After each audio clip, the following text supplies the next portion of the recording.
Well, over the last century, there's been a drastic change in the way wars are fought. Advances in technology, the rise of terror, and cyber warfare, for example, mean national forces need to have more sophisticated measures in place. Well, with me is Professor Michael Newton, who has just updated the Law of War manual for the United States forces, and he's with me now. Welcome to you.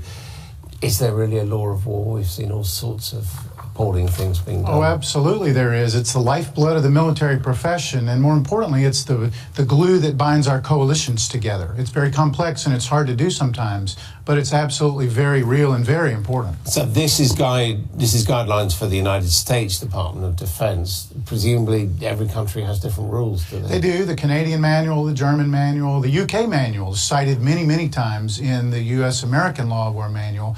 But every country has a slightly different approach and a slightly different understanding, but none of us own this body of law in their entirety. I mean, it's a silly question really, but is the intention of having laws of war to make war, which basically involves killing people, more civilized?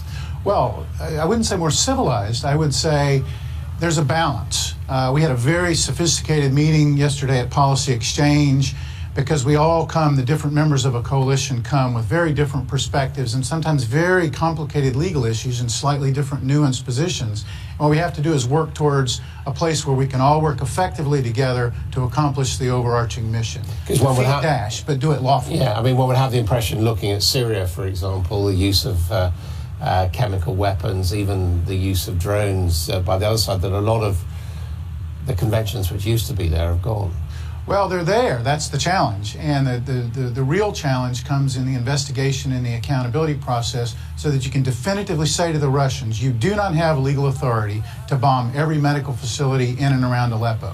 You do not have legal authority, and it's this body of law that provides us with that. So too with targeting of individuals, feasible measures to protect civilians and civilian property. The law itself is very complicated. But what we do in manuals and what we've done in this book is to deconstruct that so that it's understandable both to commanders and to policymakers. But who enforces these laws? Oh, the military do in the first instance. Sometimes human rights bodies come back in and enforce. Of course, in the outset, you have the International Criminal Court, you have international adjudicative bodies. There have been hundreds and hundreds of these cases. I mean, we've got the US, though, a lot of those international bodies, it doesn't sign up to the United States itself. Well, that's true. When I negotiated the Rome Statute and I negotiated the elements, and people would say, well, we need this for the lawless states of the world. The Rome Statute is designed in particular so that the Brits, for example, and the United States and the law-abiding countries have the primary responsibility for enforcing it themselves. The United States in particular has done hundreds and hundreds of cases coming out of Iraq and Afghanistan and in Guantanamo and Abu Ghraib and other places. We do that. The international system exists as a gap filler, but that's why it's so important to have understanding about these basic rules within a coalition, so that you're investigating the same allegations that I am. We understand what the rules are because we know the rule, we agree on the rule. And I can help you investigate, and you can help me investigate when we're in a military coalition working together. And where does the challenge of artificial intelligence fit into this? I mean, already we have drones which, fire without warning or without knowledge and at no risk to the people back in Florida or wherever who are running it. People talk about having cyber warriors, if you like. I mean, can that be stopped? Well, no, the technology can't be stopped. But one of the reasons for the Law of War manual, and in particular this new book, is to say that we cannot continue to design the law for the last war and the last set of challenges. The law is always reactive. So there's a whole section of this book focusing on the future. So artificial intelligence you raise, there's a cyber war chapter, there's a hybrid war chapter. This notion that we're just going to influence elections and we're going to do things that don't quite rise to the level of warfare, but we're still achieving our strategic objectives.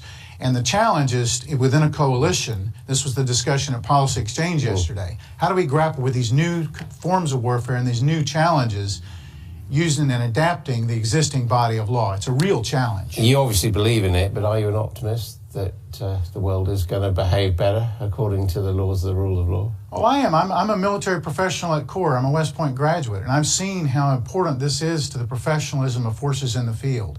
It's not just the realm of lawyers and theoreticians. it is very real in the way we conduct ourselves in the field, because if you don't, all you have is indiscipline and unprofessionalism. Thank you very much indeed. On that optimistic note, that's all from All Out Politics for this hour. Please join us in the next.